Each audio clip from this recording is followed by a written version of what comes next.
Bonjour à tous, bienvenue dans cette nouvelle vidéo. Dans cette vidéo, on va voir comment facturer vos clients et comment vous faire payer en SMMA.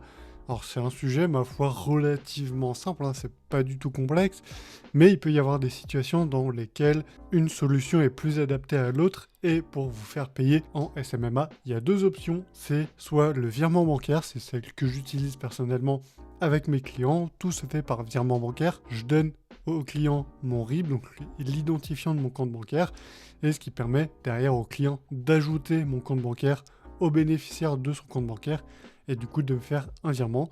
C'est selon moi le plus adapté au paiement par grosse somme. Par exemple, quand c'est 1000, 2000, voire même plus d'euros, c'est intéressant de faire du virement bancaire. Vous avez aussi le paiement par Stripe, donc voilà, c'est quelque chose que vous connaissez bien. Stripe, c'est un processeur de paiement qui vous permet de recevoir des paiements en ligne et à votre client de payer par carte. Et ces deux solutions-là, elles ont des avantages et des inconvénients, je vais tout vous dire. Et à la fin, on va voir un peu quelle solution est adaptée un peu à votre situation et vous, ce que vous devriez choisir. Donc déjà, ce qu'il faut savoir avec le virement bancaire, c'est que l'avantage, c'est que vous avez aucune commission. Donc par exemple, avec Stripe, par exemple, vous avez des commissions, on va y revenir juste après. Mais quand vous faites par virement bancaire, vous n'avez aucune commission. Donc si votre client vous paye, par exemple, 1000 euros, il y a 1000 euros tout simplement qui arrivent sur votre compte bancaire, ce qui vous permet de toucher l'entièreté de la somme et de n'avoir aucune commission à payer pour quelques logiciels tiers que ce soit. Et ça, selon moi, c'est vraiment le point fort du virement bancaire. Le point négatif du virement bancaire, c'est que c'est pas forcément intéressant pour tout ce qui est international. Donc si par exemple vous travaillez avec des clients à l'international, c'est pas forcément intéressant parce que dans ce cas-là, il y aura des commissions et pour vous et pour votre client. Pour moi, le virement bancaire, c'est intéressant quand vous travaillez avec des clients simplement qui sont chez vous, dans votre pays, et c'est pas forcément intéressant si vous êtes à l'international. Et le plus gros point fort, selon moi, du virement bancaire, c'est qu'il n'y a aucune commission sur les ventes, et c'est pour ça que j'ai choisi personnellement cette solution-là, c'est pour avoir aucune commission d'outils. Donc encore une fois, que ce soit PayPal ou Stripe. La deuxième option, du coup, c'est Stripe. Donc ça, vous connaissez très bien, c'est l'outil de tous les formateurs et de tous les dropshippers qui vous montrent à chaque fois des dashboards comme ça, avec des milliers d'euros, etc. C'est intéressant pour avoir un suivi de combien vous avez gagné, etc. Vraiment pour avoir une traçabilité de votre argent.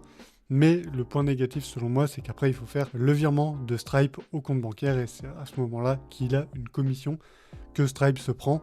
Elle n'est pas forcément élevée selon votre abonnement, mais ça reste quand même une commission. Et ça reste des euros précieux, en fait, en moins sur votre compte. Après, encore une fois, ça dépend de ce que vous préférez. Si vous préférez gratter le moindre euro sur votre compte, ou alors avoir vraiment une visibilité, une traçabilité de l'argent qui rentre sur votre compte. Dans ce cas-là, Stripe sera la meilleure option. Donc maintenant, on a vu ça, on a vu voilà un peu les deux processeurs de paiement classiques, soit Stripe, soit le virement bancaire. Donc par Stripe, votre client paye par carte bancaire, alors que par virement, le client paye directement depuis son compte bancaire. C'est un virement, donc il n'y a aucun numéro de carte ou quoi que ce soit à demander à votre client. C'est à lui de voir avec sa banque et avec la vôtre.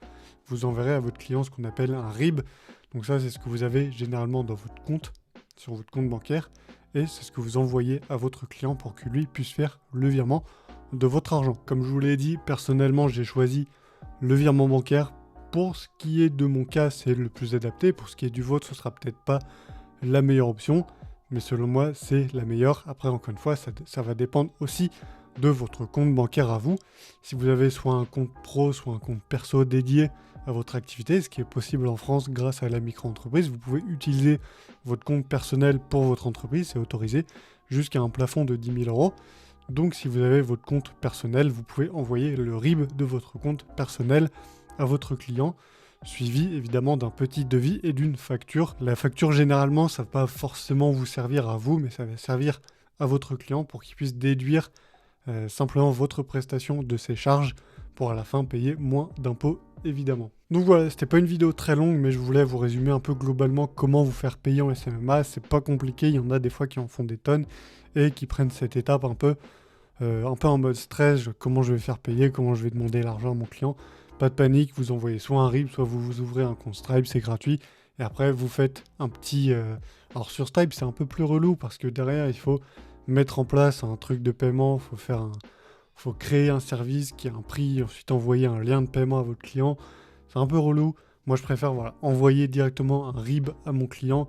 C'est sécurisé, il va pas faire grand-chose du RIB, évidemment. C'est pour moi la meilleure option, surtout quand vous démarrez. Vous n'avez pas forcément besoin d'ouvrir un compte Stripe, un compte machin, un compte truc. Juste vous envoyez votre RIB à votre client. C'est comme ça que je faisais au début. Puis au final, j'ai continué avec cette méthode-là parce que c'est, selon moi, encore une fois, la plus simple et la plus rapide. Donc si vous commencez le SMMA, vous pouvez procéder de la même manière. Après, encore une fois, si vous travaillez à l'international, préférez utiliser Stripe ou PayPal. Stripe, ça fait un peu plus professionnel que PayPal, selon moi. Donc préférez utiliser Stripe si vous êtes à l'international. Donc voilà, pour cette petite vidéo rapide, on va pas forcément rentrer dans les détails. Il n'y a pas 1 million de choses à dire. Et tant que derrière, vous récupérez l'argent et que vous fournissez une prestation de qualité, c'est ça qui va compter. Donc voilà, j'espère que cette vidéo aura pu vous plaire, aura pu surtout vous aider. C'était vraiment le but de cette vidéo, de vous libérer un peu l'esprit avec tout ce qui est paiement, etc. Vous prenez vraiment pas la tête avec ça. Donc, si vous démarrez votre SMMA et que vous avez également envie de trouver des clients, j'ai fait récemment la review d'un outil de cold email rédigé par l'IA. C'est très intéressant, c'est un super outil que je vous présente dans cette vidéo. Je vous invite à aller la regarder juste après. Et en attendant, j'espère que cette vidéo aura pu vous plaire et aura pu vous aider. N'hésitez pas à mettre un petit pouce bleu pour soutenir la chaîne et les vidéos. Ça fait plaisir, à vous abonner également. Et moi, je vous dis à la prochaine dans une nouvelle vidéo. Ciao!